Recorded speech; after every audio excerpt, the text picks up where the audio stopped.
не подценија, лошо не проценија. Джабе им е и сценариото и милионите евра кои ги имаат на располагање за разнебитување на државата. Сите во државата, до последно, сватија за што станува збор и за какво сценарио станува збор. Сите ја увидоа чистата спротивност. Сите видовме дека и они имаат предвидено план, со прецизни рокови, и буџет, и план за тоа кој за што е одговорен.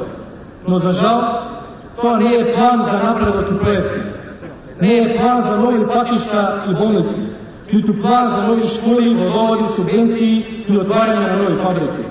Тоа не е план кој ќе донесе добро. Тоа е план за уништување и вандализми, план за криза и деструкција. Тоа е план базиран на лага, базиран на глад за уништување, план кој во својата суштина ја содржи ливната алчност. Чист антипод на сето она што ние сме го правиле и за што сме се залагале во изминатиот период.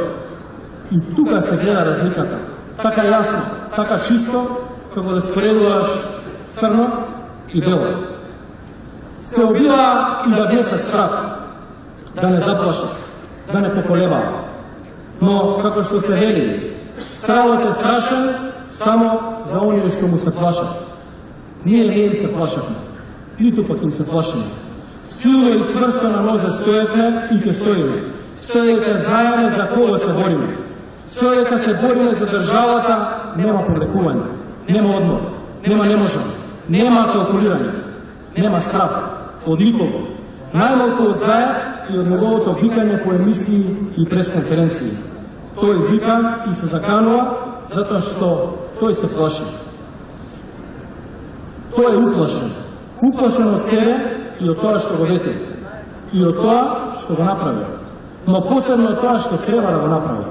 Не е лесно да работиш против сопствениот народ и сопствената земја. Посебно кога знаеш дека овде има народ кој прошол многу. Најчесто лошо. Народ кој знае дека лошото време го носат лошите луѓе. Драги браќи и сестри, поминавме многу лошо време и видовме многу лоши луѓе. Но лошото поминува. Од денес тргнуваме уште посебно кон излез од кризата и невремето што ни го приреди Заев со неговите така наречени невладини организации. На 11 декември народот си доаѓа по своето. Така силно ќе ги порази да не знаат каде да се свртат. Не само заради нив, туку и за на никого повеќе да не му текне, да не се осмели да тргне против сопствениот народ и сопствената држава. Како што вели нашиот народ, за памет. Победуваме. Победуваме заедно и сплотено. Граѓаните на Куманово, Старна Величина, Чичо, Сандал, Липкова, Рашиново, Рашитово, Ризер, Грче, Петров, Бутел, Шајер и Газибаба ќе бидат носители на најголемата победа на ВМРО ДПМН и коалицијата за подобра Македонија. Победуваме силно во оваа тешка и долга битка. Победуваме со 63 пратеници за стабилна држава, за стабилна Македонија. Да живее ВМРО, да живее коалицијата за подобра Македонија, да живее Република Македонија.